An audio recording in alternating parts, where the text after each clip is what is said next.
عبد الرحمن بن عوف رضی اللہ تعالیٰ عنہ کے بارے میں، وہ پہلے 10 صحابہ میں آتے ہیں، پہلے 10 صحابہ.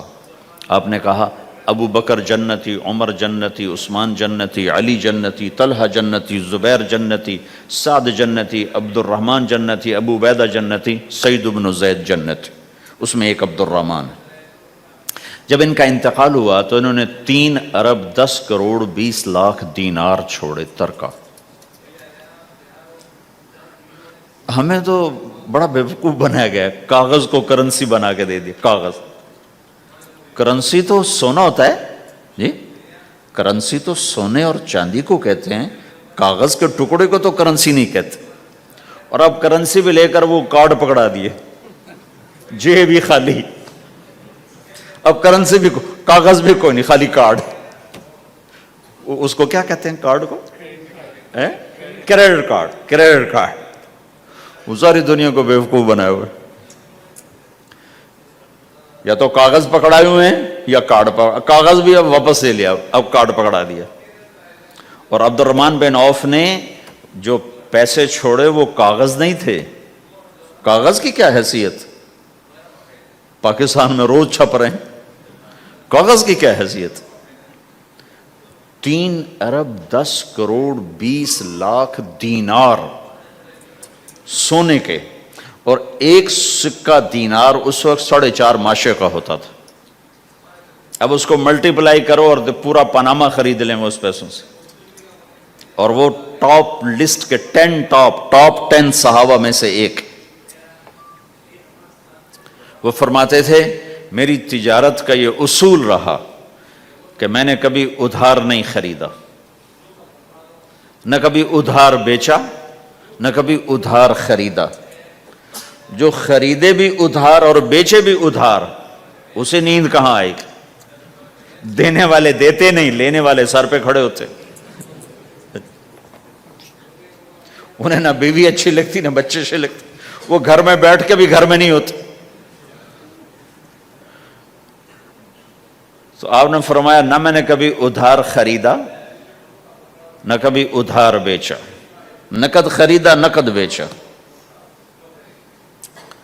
دوسرا میرا اصول یہ رہا کہ میں نے کبھی سٹاک نہیں کیا، جب مجھے پروفٹ ملا میں نے فوراً بیچ دیا. انتظار نہیں کیا 1 ہفتے بعد بیچوں گا ریٹ بڑھ جائے گا.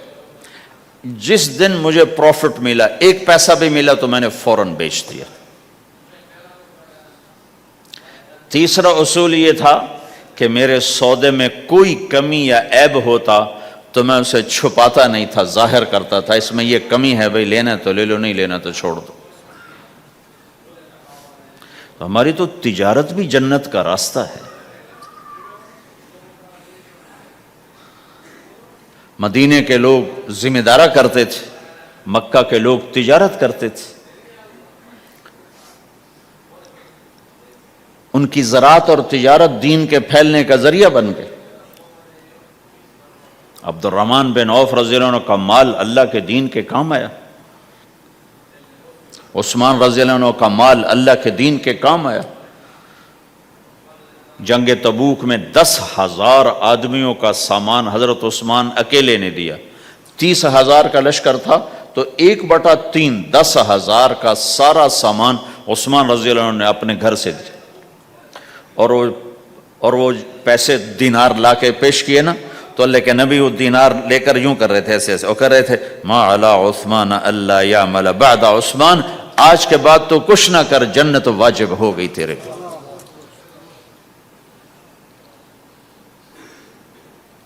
تو بھائیو ہمارا دین صرف ہمیں عبادت نہیں بتاتا، بازار کی زندگی بتاتا ہے کہ مسلمان بازار میں کیسے ہوتا ہے. کسی کے ہاں ملازم ہے تو اس کی نوکری کیسی ہوتی ہے، اس کی دیانت کیسی ہوتی ہے، اس کا بول کیسا ہوتا ہے. وہ پیسے پہ قربان نہیں ہوتا، وہ پیسے کو ایمان پہ قربان کرتا ہے. تو آپ کی تجارت بھی دین کے پھیلنے کا ذریعہ بنے گی. کہا یا رسول اللہ مسلمان جھوٹ بول سکتا ہے؟ ہم نے کہا جھوٹ نہیں بول سکتا.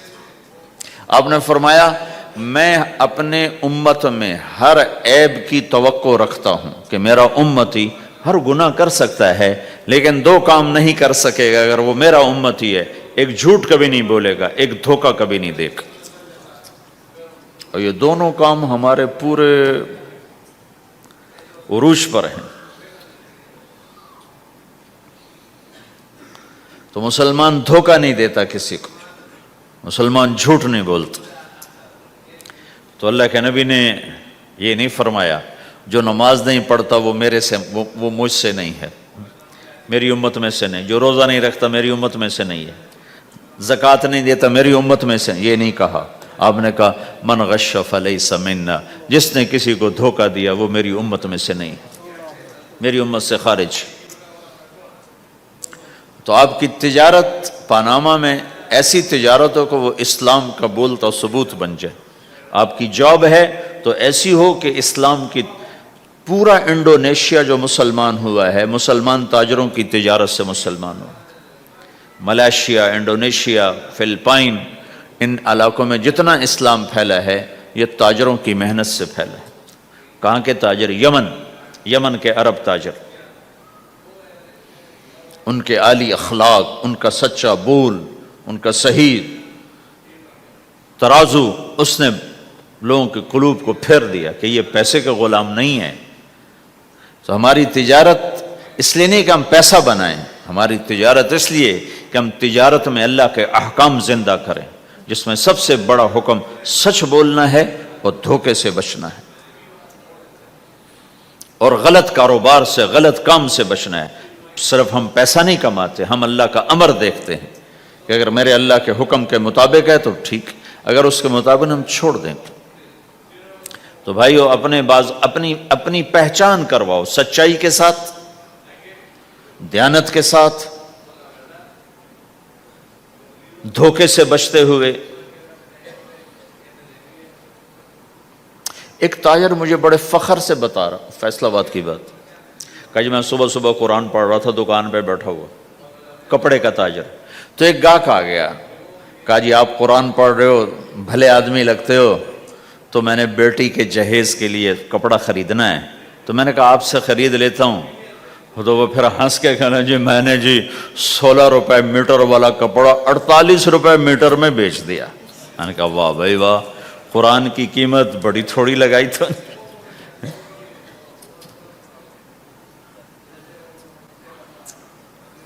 ہائے ہائے ہائے ہائے، اس کو شرم بھی نہیں آ رہی اس بات پر، احساس ہی کوئی نہیں کہ اس نے قرآن پڑھتے دیکھ کر اعتماد کیا، اور اس نے قرآن سے ہی اس کو دھوکہ دیا کہ پورے بازار میں 16 روپے گز ہے وہ کپڑا، وہ 48 روپے اس کو بیچ رہا ہے۔ اگر اپنے نبی کی بات سنو، آپ نے کہا سچا تاجر قیامت کے دن نبیوں کے ساتھ کھڑا کیا جائے گا۔ کیوں؟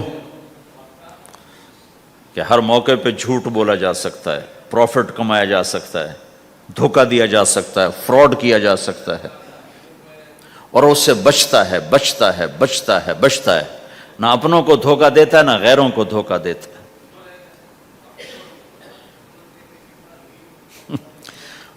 جب انگریز کا دور تھا تو وہ ایک دلی میں ایک جیب کترا تھا، جیب کاٹنے والا، تو وہ یہ سکھایا کرتا تھا لڑکوں کو، پھر ان کو بھیجتا تھا، تو اس کا ایک چیلا شام کو صرف 2 روپے لے کر آیا، 2 روپے لے کر، تو اس نے کہا بے وقوف آج سارے دن کی کمائی 2 روپے؟ کہا استاد آج بہت بڑا مال مارا تھا،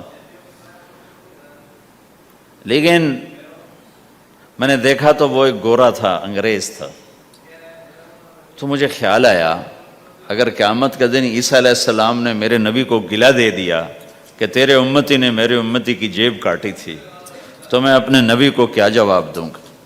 تو میں نے جا کر اس کو واپس کر دیا، ابھی اپنے کے کھسکا کے لایا ہوں 2 روپے۔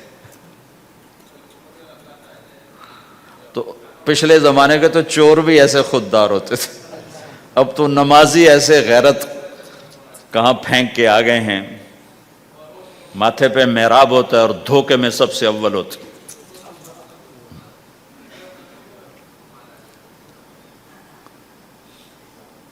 تو ہمارا اسلام صرف اس مسجد کی چار دیواری میں نہیں ہے.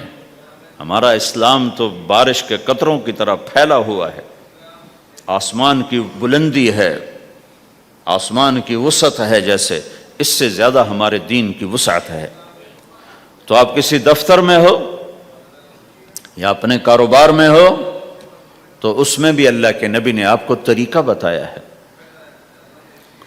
تو بازار کے اخلاق ہیں مسکرانا نہیں، بازار کے اخلاق ہیں سچ بولنا، صحیح دینا، صحیح تولنا، صحیح سودے کا عیب بتانا.